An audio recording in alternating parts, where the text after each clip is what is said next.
Okay, this is Craig Hirsch, and welcome to the webinar on the commoditization trap, which is part of our longer Essentials program in the Freedom Practice, which is a 6-webinar series that talks about practice development. So let's begin. So what is practice development? This webinar, I'll have you know, is really the linchpin of all the other webinars. Everything builds on this one. In other words, you really have to understand commoditization, and hence the commoditization trap, in order to understand everything else that my program discusses, to realize what atmosphere you're actually operating in. You know, we all breathe the air, right? And you know that fish live in water, but fish really don't even realize that they live in water, do they? That's just the environment they live in.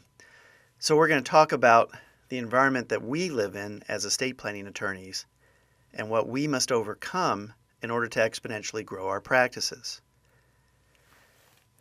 So let's talk a little bit about practice development. Now, practice development is really more than marketing, as this slide says. What practice development is in my world, it's systemizing a customizable estate planning and estate administration experience. And you'll learn in future webinars what I mean by that. Then we have to package that experience, and then we market that through distribution channels. So that's something that I want you to think about. And, when you compare what we do here with, there's a gazillion other, practice development programs.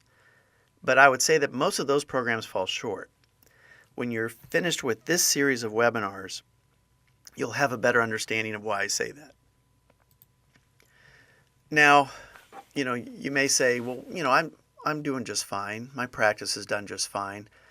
What is this commoditization trap, and do I really have to adapt my practice? And whether or not you believe me, I invite you to review Thomson Reuters, the publishers, and the Georgetown Law Institute published a report in early 2017 on the state of the legal market. You can download that report for free on our website, which is listed here on the URL listed here, forfreedompractice.com/marketplace, and that's the number 4freedompractice.com, as you'll see. And what this report says is it really gives us a grim view of the legal field. They say, for example, there's more supply than demand for attorneys, that pressure on fees will be more likely, will be more prevalent, while our costs increase. The costs of employing individuals, the costs of benefits for those individuals, and so forth. So for those of you running a law firm or who are familiar with the economics of practicing law, this is probably pretty familiar stuff. But here's what I want you to take away from this report. And if you can read it for yourself, but here's a little quote that I'm going to give you. And this is from the report. It says, "Client attitudes have shifted.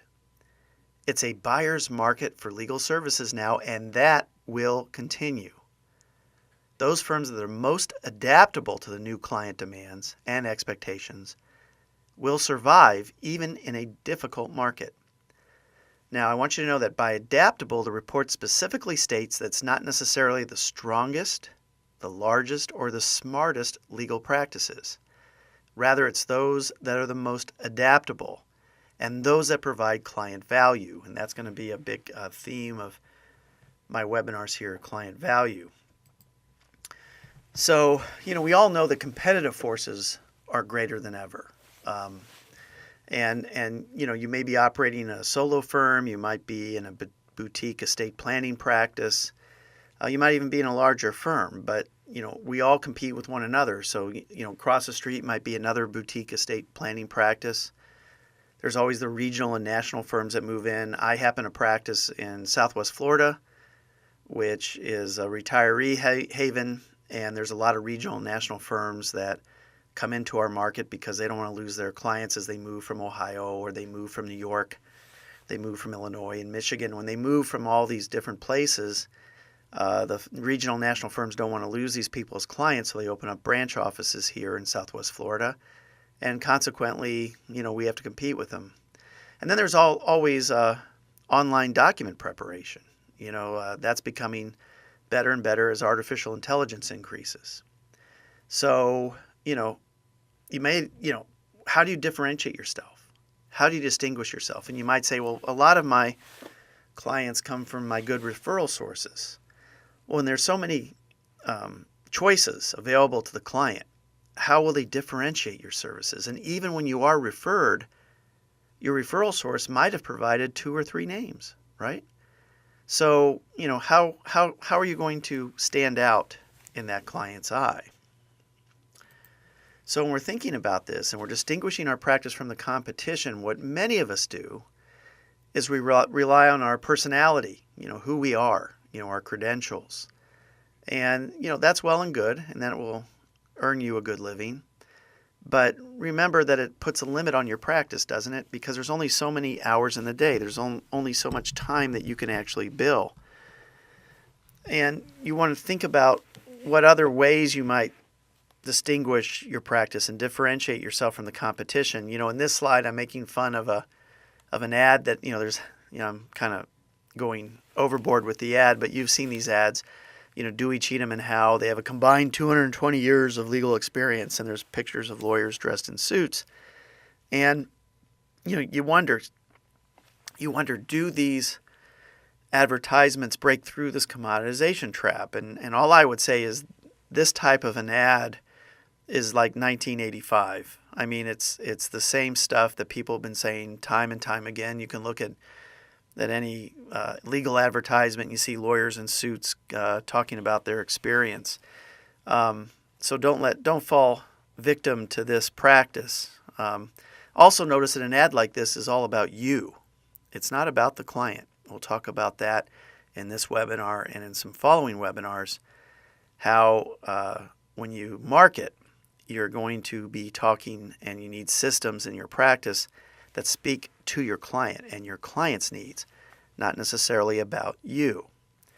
So let's think about commoditization a little bit more and how that affects us. So the first thing is, what's a commodity? What's a commodity? Well, we all know what the proper definition of a commodity is. You might have a bushel of corn or a barrel of crude or something like that. And when we have a commodity, what's the differentiating factor? Well, it's all the same. It's just price. They're all sold at a price. And, that's a product of, now commoditization is a product of many different things today. And when we're talking about commoditization, I'm talking about it in the broader sense, not just the literal definition of commodity. And the examples I use in this slide are what you might have found a few years ago. I'm old enough, I'm in my 50s, and I remember a time when the local strip neighborhood shopping centers, they used to have like a bookstore in them. They might have a video arcade. They might have a travel agency. But the microchip, what we have even in our little cell phones and our smartphones that we're carrying around with us, the microchip has become so powerful.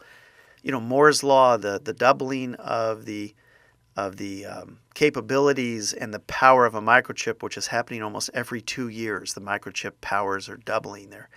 And what's this led to is that almost anything that's in a transactional sense can be done better, faster, and cheaper on the internet. And in this slide, I'm talking about, let's say, a bookstore. Remember when bookstores used to exist all over the place? You might be old enough to remember that.